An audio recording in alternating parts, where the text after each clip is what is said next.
VOA 세계 뉴스입니다. 도쿄올림픽을 계기로 추진됐던 문재인 한국 대통령과 스가 요시히데 일본 총리의 정상회담이 무산됐습니다. 한국 청와대는 오늘 문 대통령은 도쿄올림픽 계기로 방일을 하지 않기로 결정했다고 밝혔습니다. 박수현 청와대 국민소통수석은 이날 한일 양국 정부는 도쿄올림픽 계기 한일 정상회담 개최 가능성을 염두에 두고 양국 간 역사 현안에 대한 진전과 미래지향적 협력 방향에 대해 의미 있는 협의를 나눴다고 말했습니다. 이어 양측 간 협의는 우호적인 분위기에서 진행되어 상당한 이해의 접근은 있었지만 정상회담의 성과로 삼기에는 여전히 미흡하다며 재반 상황을 종합적으로 고려해 이같이 결정했다고 말했습니다. 앞서 일본 요미우리 신문은 오늘 보도에서 두 정상이 오는 23일 개막식에 맞춰 정상회담을 열기로 방침을 정했다며 정상회담 장소는 도쿄 모토 아카사카 영빈관으로 예정돼 있다고 전한 바 있습니다. 이번 주 개막하는 도쿄올림픽 선수촌에서 신종 코로나 바이러스 감염증 첫 사례가 발생했습니다.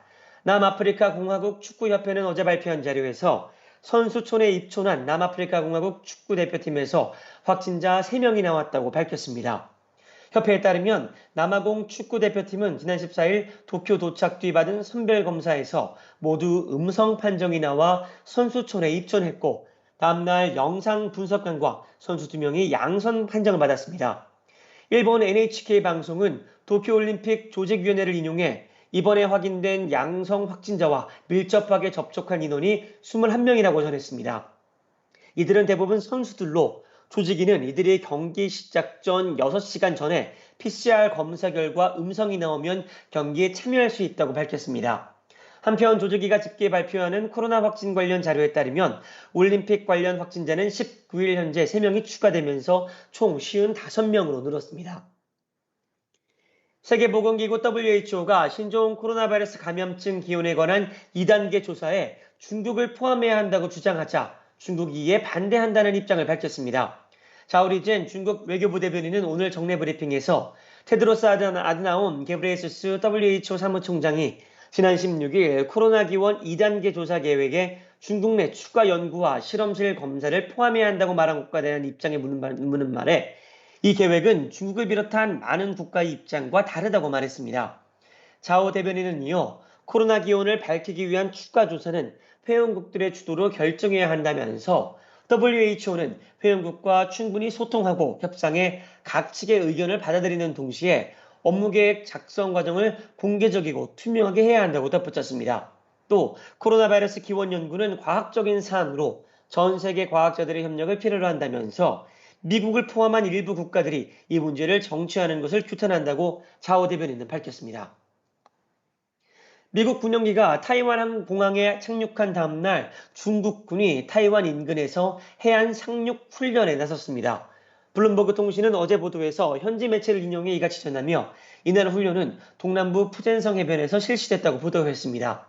한국연합뉴스는 중국 관영 CCTV 번호를 인용해 동부정부 제73 집단군 수륙 양용 혼성여단 소속 기갑부대 등이 참여했고 중국이 자체 개발한 공호형 수륙양용 장갑차 수십 대가 바다로 들어간 뒤 대형 상륙함에 승선하는 식으로 장거리 이동을 했다고 전했습니다. 이날 훈련은 지난 15일 미 특수작전기 C-146A가 일본 가네다 공군기지에서 출발해 타이완 타이베이에 착륙해 약 30분간 머무른 다음날 진행됐습니다. 이에 대해 중국 국방부는 우첸 대변인 명의 담화를 통해서 미국은 불장난을 멈추고 즉각 도발적 행동을 중단할 것을 경고한다면서 어떤 외부의 항공기도 우리 영공에 들어온다면 심각한 결과를 초래하게 될 것이라고 경고했습니다.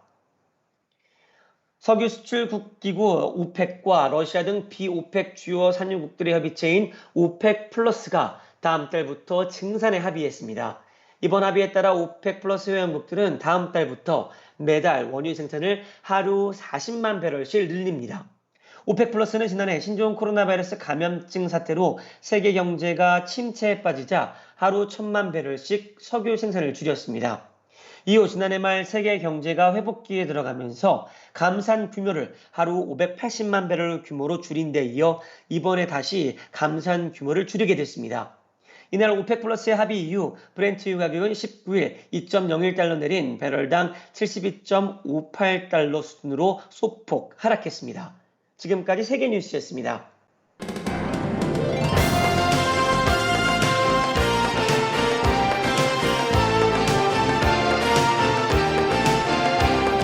생방송. 여기는 워싱턴입니다. 최근 영국의 리처드 브랜슨 버진그룹 회장의 우주여행 성공 소식에 이어서 이번에는 세계 최대 전자상거래 기업 아마존의 창업자이자 이사회 의장인 제프 베조스가 설립한 민간 우주 탐사 기업 블루오리진의 임박한 우주여행과 기부금 쾌척이 화제입니다. 블루오리진은 미국의 아폴로 11호 달 탐사선의 착륙 52주년의 즈음에서 20일 우주관광성 뉴 셰퍼드를 쏘아 올리는데요. 함께 우주여행에 나설 82살의 할머니와 18살의 청년 탑승자 명단과 함께 2억 달러의 기부 소식이 발표돼서 눈길을 끕니다. 베조스 의장이 큰 돈을 쾌척한 곳은 미국 수도 워싱턴 DC의 19개 박물관과 미술관, 연구소를 운영하는 스미소니언 재단입니다. 1846년에 이 재단이 설립된 이래 최대 규모의 기부금인데요. 스미소니언 측은 기부금 가운데 7천만 달러는 항공우주박물관의 수리와 관리에, 또 1억 3천만 달러는 새로운 교육시설 만드는 데 쓴다는 계획 발표했습니다.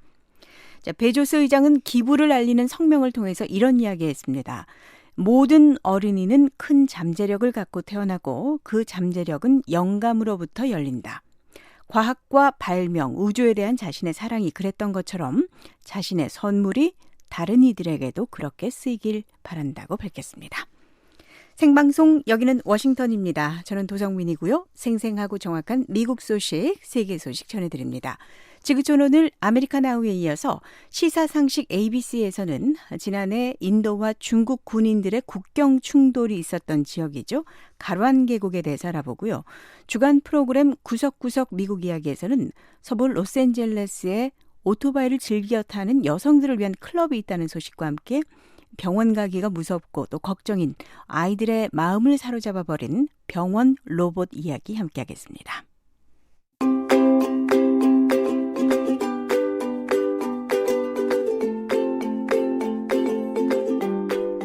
한국기상청이 제공하는 북한 날씨 정보입니다. 7월 20일 화요일 북한은 대부분 지역 구름 많이 끼고 오전부터 가끔 소나기 내립니다. 황해도 일부, 함경 남북도 일부 지역은 오후부터 가끔 소나기 내립니다. 내리는 비의 양은 곳에 따라 큰 차이 납니다. 5에서 60mm 정도로 예보되어 있습니다. 아침 기온이 가장 낮은 곳은 삼전과 풍산 16도, 장진은 17도, 나머지 대부분 지역은 21도에서 24도에서 시작됩니다. 낮에는 삼전이 24도, 풍산은 26도에 머물겠고 평양과 개성은 33도까지 오르겠습니다. 동해상 구름 많고 서해는 앞바다 쪽이 구름 많고 오전 한때 비 내리겠고 먼 바다는 맑은 가운데 오전 한때 소나기 내리겠습니다. 물결은 동해상과 서해상 모두 0.5에서 1m로 일겠습니다. 살아있는 뉴스, 손에 잡히는 뉴스, 생방송 여기는 워싱턴입니다.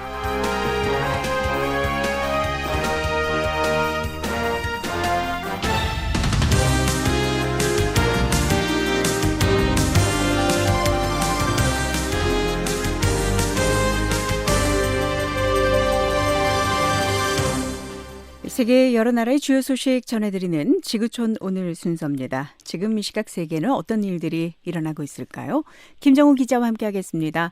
안녕하십니까? 네, 안녕하십니까? 오늘 어떤 소식입니까? 네, 영국이 오늘 신종 코로나 바이러스 방역 관련 제한을 해제했습니다. 이런 가운데 일본 도쿄올림픽 선수촌에서 코로나 확진자가 나왔습니다. 아프가니스탄 무장조직 탈레반의 최고 지도자가 평화협상에서 합의를 원한다고 밝혔습니다. 유럽 사법재판소 ECJ가 직장에서 종교적인 이유로 머리에 스카프를 두르는 것을 금지하는 걸 허용했다는 소식 이어서 전해드리겠습니다. 네. 자, 지구촌 오늘 먼저 영국부터 가보겠습니다. 최근 많은 나라가 신종 코로나 바이러스 관련 제한을 완화하고 있는데 영국이 코로나 바이러스 방역을 위한 제한 해제했죠? 네, 영국 정부가 코로나 바이러스 확산을 막기 위해 영국 국민 일상에 부여했던 제한을 오늘부로 대부분 해제했습니다. 그래서 영국 언론들이 이날을 프리덤 데이, 즉 자유의 날로 이름 붙였습니다. 네. 자, 이번 조처로 어떤 제한이 풀리는 겁니까? 네, 실내 마스크 착용이나 술집이나 식당 안에서의 인원 제한, 사적 모임 인원 제한, 그리고 일부 장소를 제외하고 이 사회적 거리두기 등이 모두 없어졌습니다. 그러니까 코로나 방역을 위해서 좀 일상생활에 부과했던 그런 제한들, 하지 말라고 했던 부분들 대부분 없앤 셈인데요. 자, 이런 조처를 한 이유를 알아야겠죠? 네, 보리스 존슨 영국 총리는 지금 제한을 해제하지 않으면 언제 할 것인지 자문해야 한다라면서 지금이 바로 그 시기라고 강조했습니다. 네, 지금 바로 제한을 해제할 시기다. 자신감을 보인 건데요. 근거 있습니까? 네, 가장 큰 근거가 이 백신 접종률입니다. 영국 같은 경우에 이 성인 가운데 87%가 코로나 백신을 최소한 한 차례 맞았고요. 두 번 다 접종한 사람들의 비율이 68%에 달합니다. 그러니까 많은 사람들이 백신을 맞았으니까 제한을 해제해도 되겠다 이렇게 판단을 한 거네요. 맞습니다. 실제로 최근에 이 영국 안에서 코로나 사망자가 하루 40명 선을 기록하고 있는데요. 지난 1월에는 일일 사망자 수가 1,800명을 기록한 바 있었습니다. 1,800명. 네. 이 제한 해제에 대한 영국에서의 반응은 어떻습니까? 네, 역시 환영하는 목소리 또 우려가 교차하고 있습니다. 이 가운데 특히나 우려의 목소리가 눈에 띄는데요. 코로나 1일 확진자가 다시 늘어나는 경향이 나타나는데 이 관련 제한을 해제하는 게 성급하다는 그런 비판이 나오고 있습니다. 네, 그러니까 아까 일일 사망자 수는 줄었다고 하셨는데 이 신규 확진자는 다시 올라가는 모양이군요. 그렇습니다. 이 백신 접종으로 이 사망률이라든지 중증률이 크게 줄었습니다. 하지만 이 델타 변이 같은 변이 바이러스가 확산하면서 신규 확진자는 다시 증가세를 보이고 있습니다. 이 영국에서는 어제죠. 이 코로나 신규 확진자 수가 48,000명이 넘었습니다. 그렇다면 아직 완전하게 안심할 수 있는 그런 단계는 아니네요. 물론입니다. 이 존슨 총리도 조심스럽게 이 제한을 완화해야 한다면서 하지만 슬프게도 이 바깥에는 아직도 코로나 바이러스가 있다라고 경고했습니다. 네. 자, 영국이 이렇게 코로나 관련 제한을 해제를 했는데 존슨 총리가 자가격리에 들어갔다는 소식 들리네요. 네, 존슨 총리뿐만 아니라 이 리시 스낙 이 재무장관도 자가격리에 들어갔습니다. 영국 총리실은 국민보건서비스 NHS로부터 존슨 총리와 스낙 장관이 확진자가 접촉한 사실을 통보받았다고 어제 밝혔는데요. 그런데 존슨 총리는 오늘 이 코로나 검사를 해보니까 음성이 나온 걸로 알려졌습니다. 네, 이 두 사람이 접촉한 그 확진자는 누굽니까? 네, 최근에 이 사지드 자비드 영국 보건장관이 확진 판정을 받았는데요. 존슨 총리와 수낙 장관이 아마 이 자비드 장관과 접촉한 탓에 자가격리에 들어간 걸로 보입니다. 이 현행 영국법으로는 자가격리 기간이 열흘입니다. 네, 자, 일본 소식 좀 볼까요? 이번 주에 도쿄올림픽이 시작을 하는데 선수촌에서 코로나 감염자가 나왔다는 소식이죠. 네, 이 남아프리카 공화국 선수단에서 확진자가 나왔습니다. 남아공 축구협회가 이 3명이 이 코로나 바이러스에 감염됐다고 어제 발표했는데요. 이 선수 2명 그리고 축구팀의 영상 분석가 1명입니다. 그런가 하면 또 이 영국 육상팀의 선수 6명과 관계자 2명도 격리에 들어갔습니다. 영국 선수들은 왜 격리를 하는 겁니까? 네, 이 사람들이 일본으로 들어오면서 양성 판정을 받은 사람과 접촉한 걸로 알려졌습니다. 그 밖에 또 이 일본에 들어간 미국 체조 선수 가운데 1명이 코로나 바이러스 양성 반응이 나왔다고 로이터 통신이 오늘 보도하기도 했습니다. 네, 이 말씀하신 대로 도쿄 올림픽을 앞두고 지금 선수촌에 많은 사람들이 모이니까 이 코로나 바이러스가 크게 확산할 가능성이 있다고 우려하는 목소리가 있죠. 그렇습니다. 특히나 이 전염력이 강한 이 델타 변이가 퍼질까봐 관련 당국이 긴장하고 있는데요. 이런 가운데 올림픽 경기 운영 책임자도 이 피에르 두쿠레이는 기자회견에서 지난 7월 1일 이후에 18,000명 이상이 해외에서 일본으로 들어왔는데 지금까지 3만 건이 넘는 코로나 검사를 진행했다고 설명했습니다. 네, 자, 지구촌 오늘 다음 소식 보겠습니다. 지난 주말에 아프가니스탄 평화협상이 열렸는데 탈레반 지도자가 평화협상 성사를 희망한다고 밝혔네요. 네, 히바툴라 아쿤드자다 탈레반 최고 지도자는 이 아프간 평화협상에서 정치적인 합의를 원한다라고 어제 밝혔습니다. 네, 탈레반과 아프간 정부 협상단이 주말에 카타르에서 만났죠? 네, 17일과 18일 양측의 고위급 대표단이 카타르 도하에서 만나 회담했습니다. 네, 자, 아프간 평화협상이 추구하는 이 목적이 뭡니까? 외국 군대가 아프가니스탄을 떠난 뒤에 아프간 정부와 탈레반 사이에 어떻게 권력을 분점할 것인가가 핵심입니다. 미국과 탈레반이 지난해 2월이었죠. 이 미군을 아프가니스탄에서 철수한 뒤에 아프간 정부와 탈레반이 평화협상을 하기로 합의한 바 있었습니다. 네.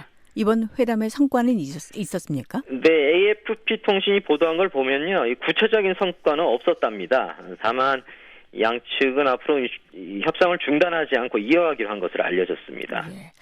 아프간 평화 협상이 앞으로 어떻게 될 것으로 보입니까? 네, 사실 이 전망이 불투명합니다. 왜냐하면 이 탈레반하고 아프간 정부군 사이에 계속 전투가 벌어지고 있고요. 또 폭력 사태가 끊이지 않기 때문입니다. 네. 최근에는 이 정부군이 수세에 몰려 있는 것으로 알려져 있지 않습니까? 네, 탈레반 쪽이 중요한 지역들을 점령하면서 점점 세력을 확장하고 있습니다. 그래서 이 탈레반이 다시 집권하는 것이 아니냐는 그런 말도 나오는데요. 하지만 탈레반이 집권하더라도 이 과거처럼 이 군벌 세력인 북부 동맹과 다시 내전에 들어갈 것이라는 전망도 있습니다. 네. 그래서 최근에 아프가니스탄을 탈출하는 사람들이 늘고 있는 건가요? 그렇습니다. 특히나 지난 20년 동안 이 아프간에 있던 미군을 도운 사람들이 이 탈레반이 세력을 확장함에 따라 신변의 불안을 느껴서 이 미국에 들어오려고 대거 미국의 입국 사정, 이 비자를 신청한 바 있습니다. 네. 자, 탈레반이 세력을 확장한다고 했는데요. 이 탈레반 최고 지도자는 그래도 평화 협상에서 합의를 원한다 이렇게 말한 것이군요. 그렇습니다. 탈레반 지도자가 그렇게 얘기를 했는데요. 이 아쿤드자다 탈레반 최고 지도자는 이 탈레반이 최근에 이룬 이 군사적인 진전에도 불구하고 자신들의 정치적인 합의를 원한다고 강조했습니다.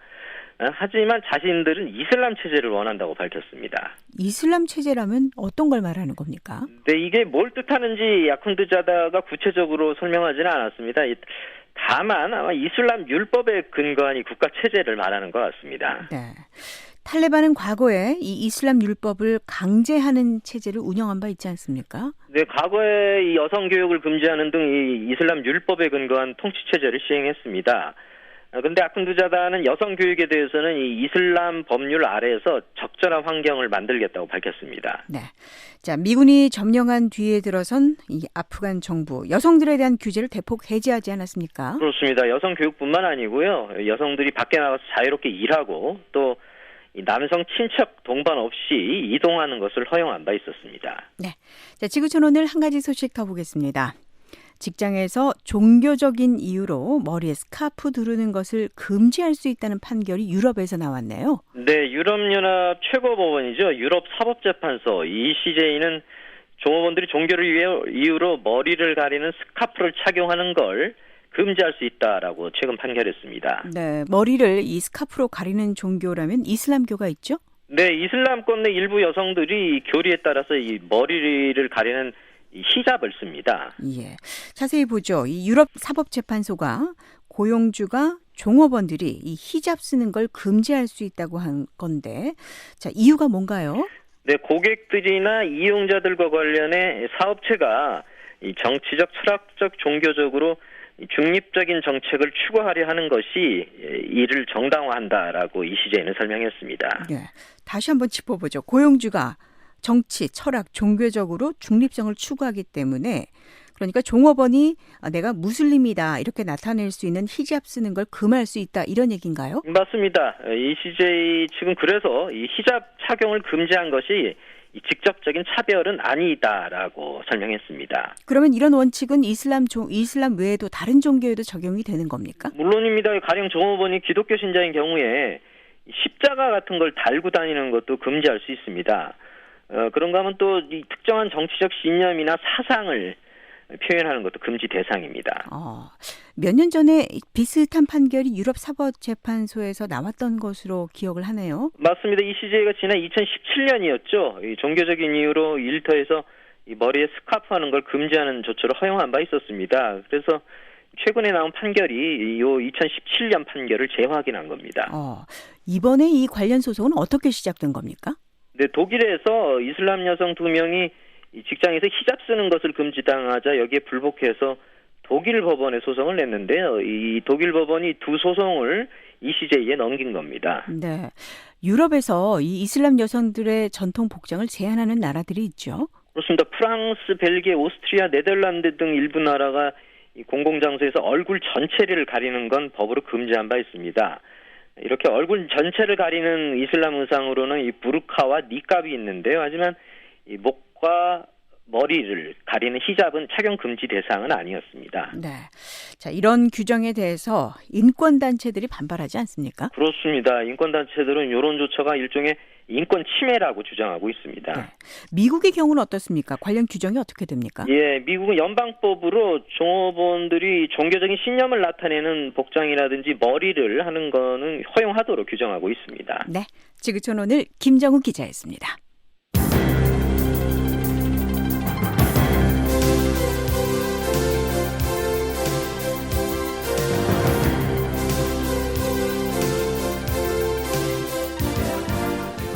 생방송 여기는 워싱턴입니다. 생생한 미국 뉴스 전해드리는 아메리카나우 순서입니다. 오종수 기자와 함께하겠습니다. 어서 오십시오. 네, 안녕하십니까. 오늘 어떤 소식입니까? 네, 최근 미국 곳곳에서 신종 코로나 바이러스 감염증 확진자가 다시 증가하는 반면에 백신 접종률은 둔화하고 있습니다. 이 팬데믹은 아직 끝나지 않았다고 보건당국자가 경고했는데요. 자세한 상황 살펴보겠습니다. 연방판사가 불법 체류 청년 추방 유예제도 다카의 신규 신청 중단 판결을 내린 데 대해 항소하겠다고 조 바이든 대통령이 밝혔습니다. 이어서 캘리포니아 주정부가 전국 최초로 보장소득 제도를 도입하는 소식 전해드리겠습니다. 네, 자, 아메리카나우 오늘 신종 코로나 바이러스 관련 소식부터 보겠습니다. 이 감염증 확진자가 다시 늘고 있다고요? 네, 최근 몇 달 동안 미국 곳곳에서 꾸준히 감소하던 코로나 확진자가 최근 다시 증가세로 돌아섰습니다. 지금 우리가 보고 있는 확진 통계에 우려한다고 비백 머시 의무총감이 18일 폭스뉴스 주간 시사 프로그램 폭스뉴스 선데이에 출연해서 밝혔는데요. 팬데믹은 아직 끝나지 않았다 하면서 미국민들에게 경각심을 촉구했습니다. 네, 이 확진자 증가 추세가 지금 어떻게 되는 겁니까? 네, 지난 한 주 동안 신규 확진 사례가 약 70% 늘었다고 로시알 월렌스키 질병통제예방센터 CDC 국장이 16일 백악관 브리핑에서 밝혔습니다. 그 결과 최근에 하루 평균 2만 9천여 건 확진이 보고되고 있는데요. 한 달 전에 비해 급격하게 늘어난 수치입니다. 지난달 20일, 그러니까 한 달 전에는 하루 확진이 9,800여 건을 기록하면서 10,000건 아래로 떨어졌었는데요. 지금은 2만 9천여 건이 됐으니까 그 뒤로 한 달 동안 3배가 된 겁니다. 그러면 이 코로나가 한창 퍼져나갔던 그 시점과 비교를 해보면 어떻습니까? 네, 하루 평균 확진 2만 9천여 건이면 작년 4월쯤과 비슷한 수준입니다. 팬데믹 초기에나 보던 수치가 지금 집계가 되고 있는 건데요. 입원 환자 수도 늘고 있습니다. 전주보다 36% 입원 환자가 증가한 통계를 월렌스키 CDC 국장이 지난주 브리핑에서 제시했습니다. 네, 상황이 좋아지길 기대하고 있는데 이렇게 다시 증가세로 돌아선 원인이 뭘까요? 네, 백신 미접종자들 사이에서 팬데믹이 진행되고 있다라고 월렌스키 국장은 지적했습니다. 미국 내의 백신 접종률이 낮은 지역에서는 확진자가 급증하는 반면에 접종 완료자들의 지역사회에서는 잘 해나가고 있는 것을 본다고 월렌스키 국장은 설명했는데요. 특히 델타를 비롯한 변이가 빠르게 퍼지고 있는 게 가장 큰 문제점으로 지적되고 있습니다. 네, 변이 바이러스가 문제인데 주로 백신을 맞지 않은 사람들 사이에 지금 확산하고 있다는 그런 얘기죠? 맞습니다. 최근 코로나 관련 사망자 가운데 95% 이상이 백신을 맞지 않은 사람들이었다고 머시 의무총감이 18일 설명했는데요. 미국에서 백신 접종이 본격화된 이후 250일 이상 이런 추세가 계속됐다고 덧붙였습니다. 반면에 백신을 맞은 사람들은 높은 수준의 보호를 받는다고 밝혔습니다. 네. 자, 지금 미국에서 코로나 백신을 맞지 않은 사람이 어느 정도나 됩니까? 네, 18세 이상 인구 중에서 한 30%가 조금 넘는 비중이 한 차례도 백신을 맞지 않았습니다. 최소한 1차라도 접종을 받은 사람은 68.2%로 19일 오전에 CDC 통계에 나타났는데요. 조 바이든 대통령은 이 비율을 70%까지 올리자는 목표를 제시하고 독립기념일이었던 지난 4일을 시점으로 제시했었습니다. 하지만 최근에 백신 접종률 증가 추세가 더뎌지면서 결국 목표를 달성하지는 못했는데요.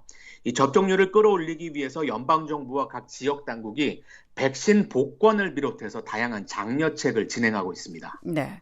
장려체까지 진행한다는 거, 그러니까 백신 물량이 부족해서가 아니라 접종을 원하지 않는 사람들이 있다는 얘기죠.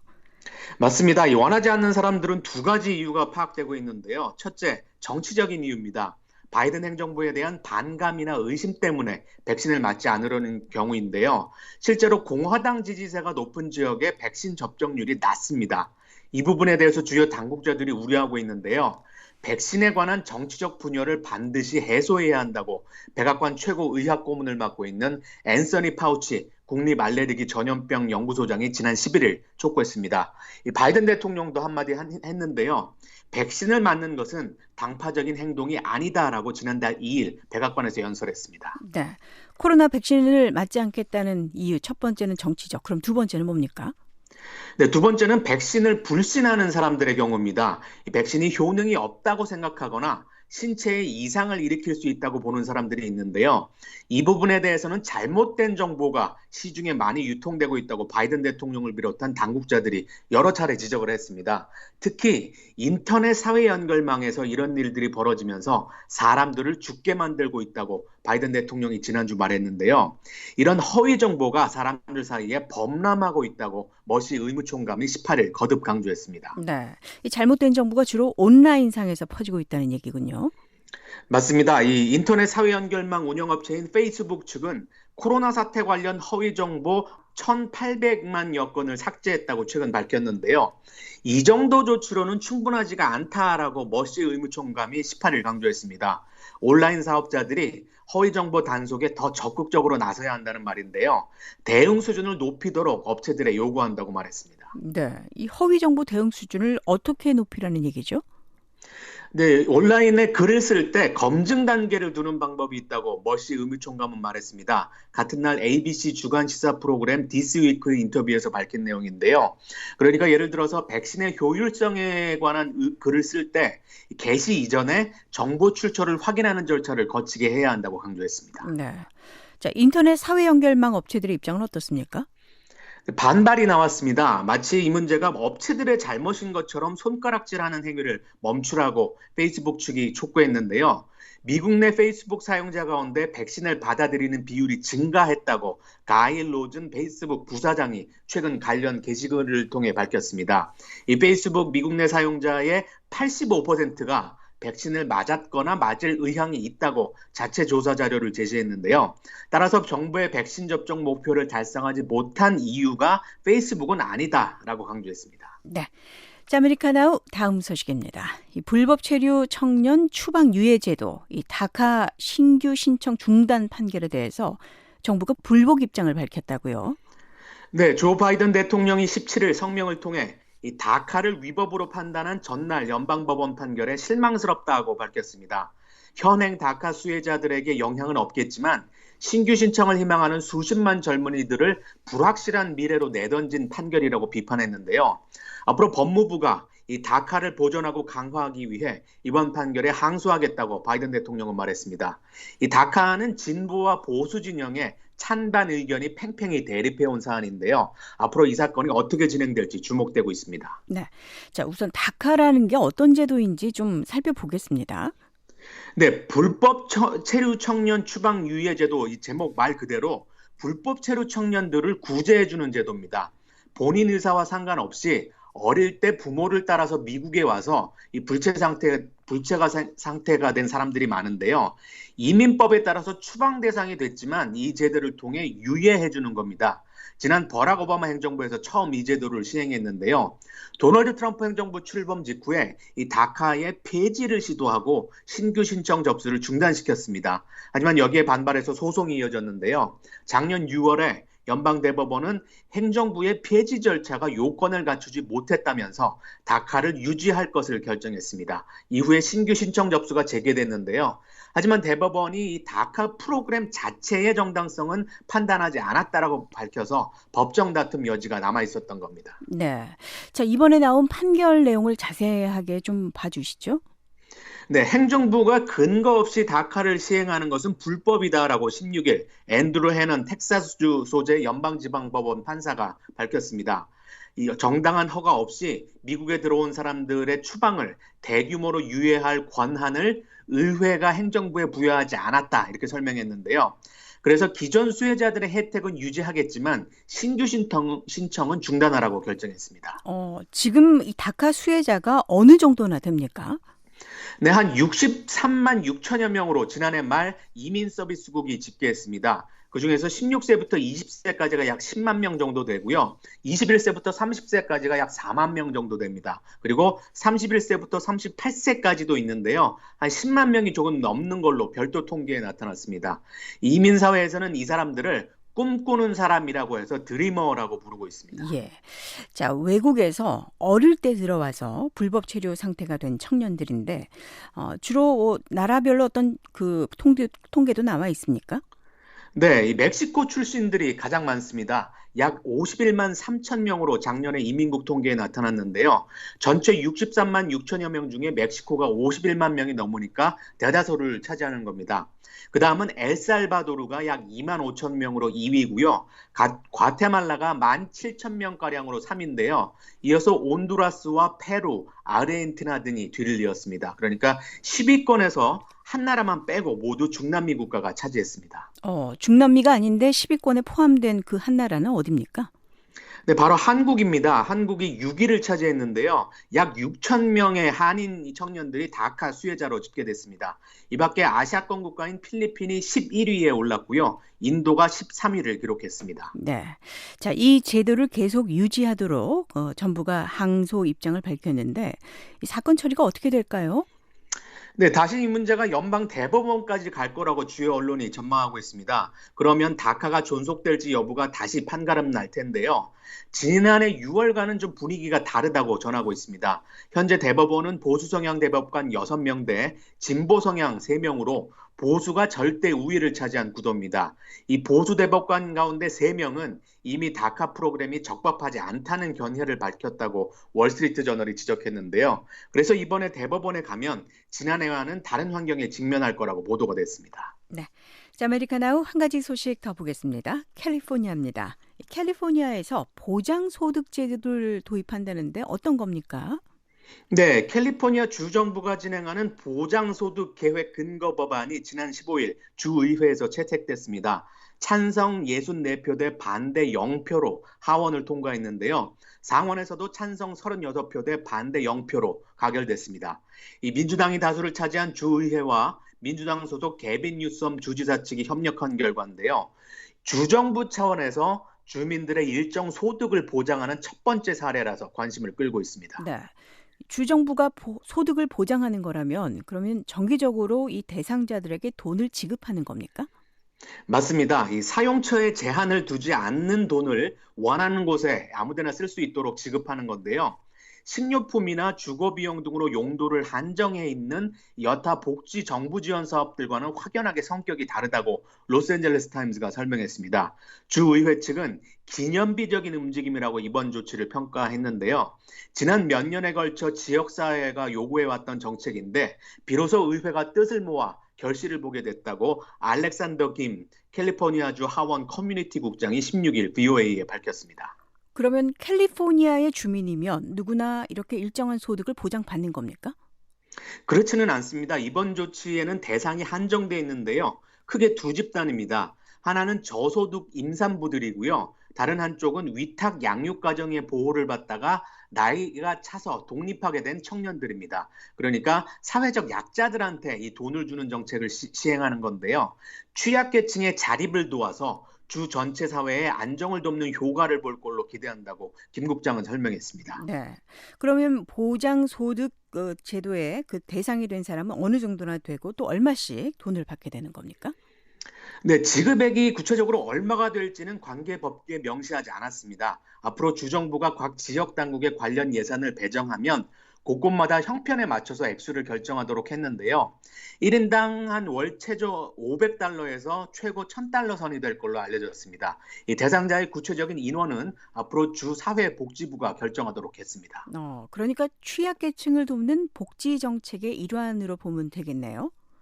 맞습니다. 이 국가나 지역 당국이 전체 주민들한테 기본적인 생활비를 지급하는 보편적 기본소득이라는 개념이 최근 세계적으로 주목을 받고 있는데요. 이것과는 좀 다르게 저소득층 지원을 위한 사회 안전망 강화 정책을 캘리포니아 주정부가 진행하는 겁니다. 이미 시청과 카운티 정부 단위에서는 관련 정책을 시행하고 있는 곳들이 있습니다. 이미 시행한 곳은 어디입니까? 네, 캘리포니아주 소도시 스탁튼이 대표적입니다. 지난 2017년부터 시 차원에서 관련 사업을 진행했고요. 성공 사례로 주목받았습니다. 당시 스탁튼 시장이었던 마이클 텁스 씨가 현재 게빈 뉴섬 캘리포니아 주지사의 정책 고문으로 활동하고 있습니다. 네, 이 스탁튼 시의 성공 사례가 어떤 내용인지 궁금하네요. 네, 시청이 지급하는 보장소득이 수급자들의 주거 임대료와 양육비 등을 담당함으로써 생활비 걱정 없이 구직이나 전직 활동을 촉진하는 결과를 가져왔다고 스탁튼 시 당국이 밝혔습니다. 지난 3월 관련 사회단체와 공동으로 발간한 보고서에 명시한 내용인데요. 1년 동안 이 제도의 수급 대상자였던 사람들 가운데 전업 일자리를 새로 구한 사례가 늘었다고 설명했습니다. 결국 이 납세자들의 돈이 전체 지역사회를 안정화하는 긍정적인 효과를 봤다고 적었는데요. 이런 효과에 주목하는 지역 당국이 늘어나면서 최근 비슷한 움직임이 미국 곳곳으로 퍼지고 있습니다. 네, 이런 제도를 도입하는 지역 당국은 어느 곳들일까요? 네, 미국 제2의 도시인 캘리포니아주 로스앤젤레스에서는 월 $1,000에서 $2,000 정도를 취약계층에게 지급할 계획입니다. 같은 캘리포니아주의 센타클레라 카운티에서는 이미 월 $1,000가량을 지급하는 사업을 진행 중인데요. 이 밖에 루이지애나주의 뉴올리언스, 콜로라도 주도인 덴버, 워싱턴주 타코마, 그리고 플로리다주 게인스빌 등지에서 비슷한 제도를 시행하려고 추진하고 있습니다. 네, 연방정부가 이런 제도를 추진할 가능성이 있습니까? 네, 다음 단계는 연방정부로 가는 것이라고 텁스 캘리포니아 주지사 정책고문이 언론에 밝혔습니다. 민주당에서 이 사안을 연방의회 안건으로 올리도록 하겠다는 이야기인데요. 하지만 공화당에서는 반대 기류가 강합니다. 저소득층의 정부 의존도를 높이는 결과를 가져온다는 이유를 들고 있는데요. 이 캘리포니아 주의회 표결을 앞두고도 반대 의견을 밝힌 공화당 의원들이 있었습니다. 네, 아메리카나우 오늘 여기까지 됐습니다. 오종수 기자였습니다.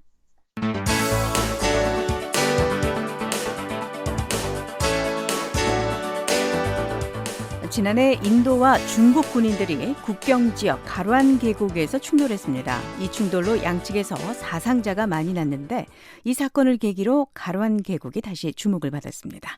시사상식 ABC, 오늘은 가르완 계곡에 대해서 알아보겠습니다. 김정우 기자입니다.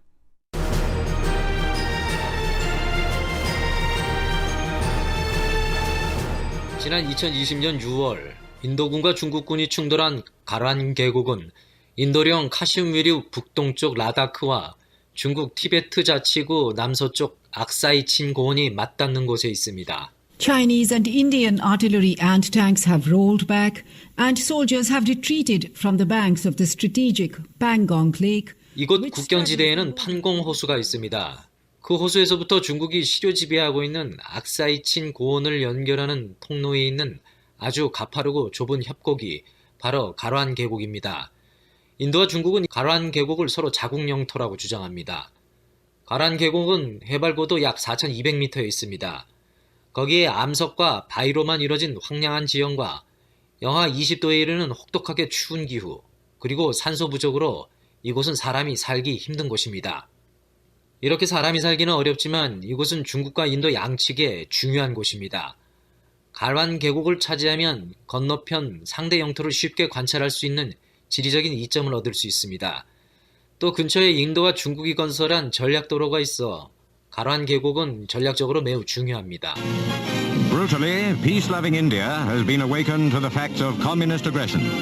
Enraged mobs in New Delhi call down curses on 중국과 인도는 국경선 확정 문제로 1962년에 전쟁까지 했습니다. 하지만 인도 측 라다크, 시킴, 그리고 아루나찰 프라데시 등 3개 주에서 여전히 국경선이 확정되지 않아 약 3,500km에 달하는 이른바 실질 통제선 LAC를 만들었습니다. 하지만 양국이 주장하는 LAC의 위치가 달라 분쟁이 잦았습니다.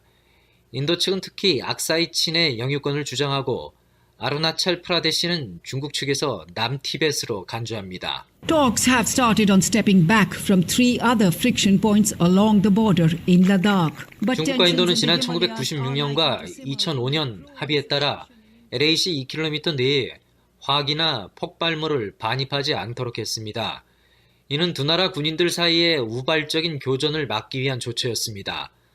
그런데 가란 계곡에서는 국경이 명확하지 않아 이곳을 순찰하는 양쪽 군인들 사이에 충돌이 빈번했던 것으로 알려졌습니다. 지난해 양국 군인들이 다시 충돌했을 때도 과거 합의에 따라 소총 등 무기가 없었습니다. 그래서 당시 두 나라 군인들이 비무장인 상태로 몸싸움을 한 뒤에 투석전을 하고 쇠몽둥이 등을 가지고 싸우면서 사망자가 나왔습니다. 하지만 현재 두 나라는 분쟁 구역에 증강했던 병력을 철수시키는 등 상황을 진정시키려고 노력하고 있습니다. 네, 시사상식 ABC 오늘은 가란 계곡에 관해 알아봤습니다. 지금까지 김정우였습니다. 미국이 보입니다. 세상이 열립니다. 생방송 여기는 워싱턴입니다.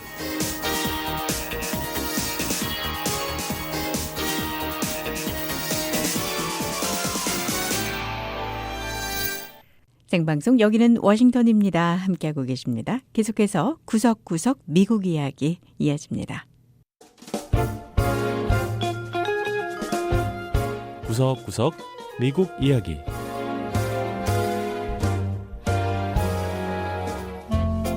미국 곳곳의 다양한 모습과 진솔한 미국인의 이야기를 전해드리는 구석구석 미국 이야기 김현숙입니다.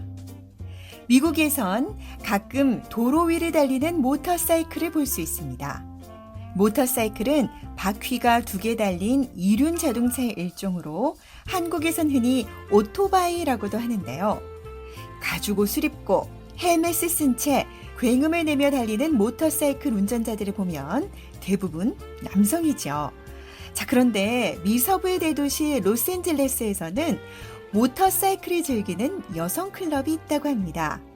모터사이클은 남성의 전유물이라는 고정관념을 깨고 도로 위를 달리는 여성 바이커, 즉 여성 운전자들을 만나보시죠. 첫 번째 이야기, 모터사이클을 즐기는 LA 여성들.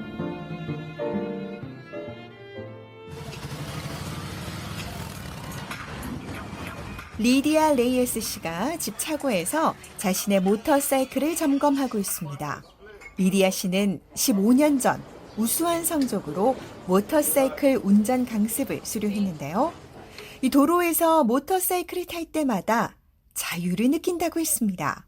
When you start learning how to ride and you conquer that fear, that helped me throughout the years, believe it or not. 모터사이클을 배우는 데 있어 가장 먼저 해야 할 것이 두려움을 극복하는 것이라는 리디아 씨. 모터사이클을 몇 년간 타다 보니 이제 두려움도 정말 사라졌다고 하는데요. 마치 내가 모터사이클도 타는데 세상에 못할 게 뭐가 있어, 이런 기분이라고 했습니다. 리디아 씨는 또한 남성의 전유물이라고 여겨지는 모터사이클 세계에서 여성 바이커로서 고정관념을 깨기 위해 노력하고 있다는데요. 자신의 가장 든든한 지원군이 바로 남편이라고 했습니다. Clubs, riders, they feel like it's a man's world, and the women need to be on the back end. 이 남편인 에드거 레이어스 씨는 바이커들, 그리고 바이커들의 모임인 일명 클럽은 남성의 것으로만 생각하고 여성이 모터사이클을 타려면 운전자 뒷좌석에나 앉게 한다는 겁니다. 하지만 에드거 씨는 이런 고정관념을 깨고 싶었다고 하는데요. 여성도 충분히 능력이 된다면 안 될 게 뭐가 있나, 한번 해보라 라고 말했다는 겁니다. 남편의 이런 지지 속에 리디아 씨는 지난 2013년 자신의 첫 할리 데이비슨 모터사이클을 샀습니다. 할리 데이비슨은 바이커들이 가장 갖고 싶어하는 꿈의 모터사이클 상표로 가격도 비싼 건 수만 달러에서 무려 100만 달러에 이르는 것도 있다고 합니다.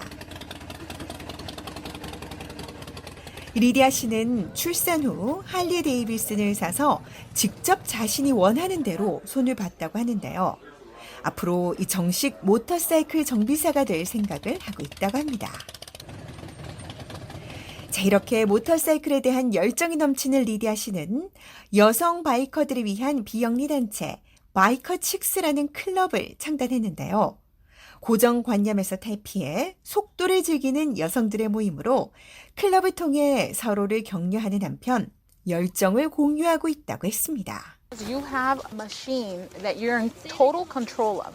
And this machine can do powerful 바이커 칙스 회원인 버네사 플로러스 씨는 멋진 할리 데이비슨을 운전하고 있었는데요. 이 모터사이클은 자신이 완전히 통제할 수 있는 강력한 기계를 갖고 있는 것과 같다고 했습니다.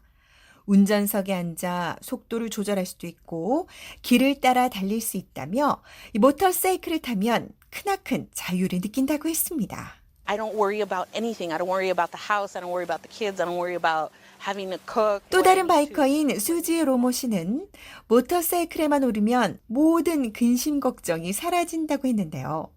집안 문제, 아이들 걱정, 요리 걱정, 빨래며 청소 등 집안일 걱정을 싹 잊을 수 있다는 겁니다. 수지 씨는 바이크에 오르는 순간 누군가의 아내 또는 누군가의 엄마가 아닌 바로 나 자신이 된다고 강조했습니다. 이 바이커 칙스는 중남미계 여성들이 주 회원인데요.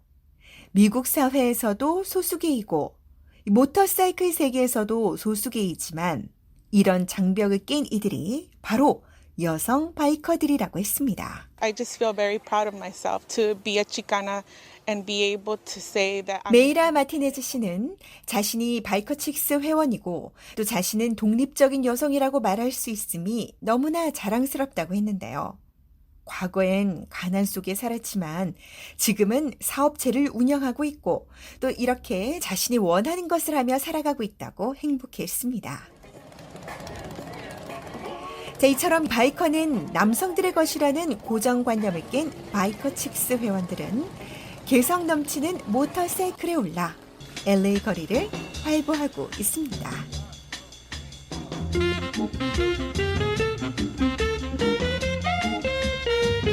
두 번째 이야기, 아이들을 위한 병원 로봇. 병원에 갈 때 즐거운 마음으로 가는 사람은 별로 없을 겁니다. 특히 어린아이들은 병원이나 치과를 찾는 데 대한 두려움이 크지요. 자, 그런데 이런 어린이 환자들의 두려운 마음을 단번에 녹여주는 로봇이 있다고 합니다. 바로 로빈이라는 이름의 병원 로봇인데요. Hi, my name is Robin the Robot. How are you? 아이들의 눈높이에 딱 맞는 적당한 크기의 하얀 몸통, 그리고 얼굴 모양의 모니터 화면이 달린 로빈은 병원을 찾은 아이들의 이름을 부르며 먼저 인사를 건넵니다. 목소리도 귀엽지만 모니터 속에서 큰 눈을 깜빡거리며 말을 하는 로빈의 모습에 아이들은 금세 환한 미소를 짓는데요. 로빈은 현재 미서부 로스앤젤레스 대학병원인 UCLA 메탈 어린이병원을 비롯한 4곳의 병원과 치과 3곳에서 어린이 환자들을 맡고 있다고 합니다. When we brought in Robin, we were all excited, even as adults, to see this ABC 어린이 치과 그룹의 SP 소사 씨는 로빈을 병원에 들여온 뒤 아이들은 물론 어른들도 로빈처럼 똑똑한 로봇이 있다는데 놀란다고 했는데요. 치과에 온 아이들이 로빈을 보는 순간 치과에 왔다는 두려움은 있고 치료에 더 잘 임하게 된다고 했습니다. 로빈은 초음파 근접각 센서와 터치스크린 기능이 있어서 아이들이 다가와서 안아주면 이를 인지할 수 있고요. 또 인공지능이다 보니 아이들의 표정도 읽을 수 있다고 하는데요. 그러니까 아이들이 웃는지 찡그리는지도 알아챈다는 겁니다. break that ice with, don't be nervous, everything's gonna be okay, and then 이렇게 로빈은 병원에 찾은 아이들의 경직된 몸과 마음을 녹여주며 긴장을 풀어준다는 건데요. 심지어 아이들을 위해 음악을 틀어주거나 아이들이 어떻게 양치질을 해야 하는지 가르쳐주는 영상을 보여주기도 하고 오늘 병원에서 어떤 치료를 받게 될 건지도 알려줄 수 있다고 합니다. 로빈은 준자동 로봇이라고 하는데요. 따라서 이 사회적으로나 정서적으로 도움이 필요한 아이들을 위해선 이 정신과 의사들이 로봇을 통해 이야기를 전달할 수도 있다고 합니다. 이 로빈은 영어는 물론이고 중남미계 환자들을 위해 스페인어도 하고요. 로봇 개발자의 모국어인 아르메니아어도 할 수 있다고 하네요. 이 로빈이 개발한 회사는 엑스퍼라는 기업인데요. 현재 UCLA 메텔 어린이 병원과 협력해 과학기술이 입원한 어린이 환자와 가족의 스트레스를 어떻게 도울 수 있는지 연구 중이라고 합니다. 엑스퍼 측은 궁극적으로 좀 더 많은 기능을 장착해 어린이뿐 아니라 모든 연령의 환자들에게 도움을 주는 것이 목표라고 하는데요. Just imagine that Robin also can measure blood pressure, temperature, EKG. 엑스퍼사의 카렌 카츠크얀 최고 경영자 CEO는 앞으로 로빈이 환자의 혈압이나 체온, 심전도 검사까지 할 수 있는 걸 목표로 하고 있다고 했습니다. 산업계는 물론 생활 전반에서 점점 더 영역을 넓혀가고 있는 로봇 기술은 이제 병원에서도 기술적인 부분은 물론 이렇게 환자들의 정서까지 헤아리는 역할을 하고 있습니다. 네, 구석구석 미국 이야기. 다음 주에는 미국의 또 다른 곳에 숨어있는 이야기와 함께 다시 찾아오겠습니다. 함께해 주신 여러분 고맙습니다. 생방송 여기는 워싱턴입니다. 계속해서 영화를 통해서 재미있는 표현 알아보는 시네마 잉글리시 이어집니다.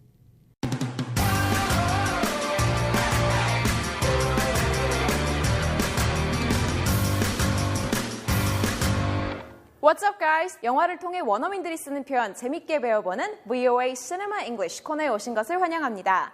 오늘은 지난 2016년 개봉한 영화 라라랜드 함께 보며 표현 공부해볼게요. 꿈을 가진 사람들을 위한 도시 라라랜드. 오디션마다 떨어지는 배우 지망생 미아. 재즈 피아니스트를 열망하지만 뜻대로 되지 않는 세바스찬.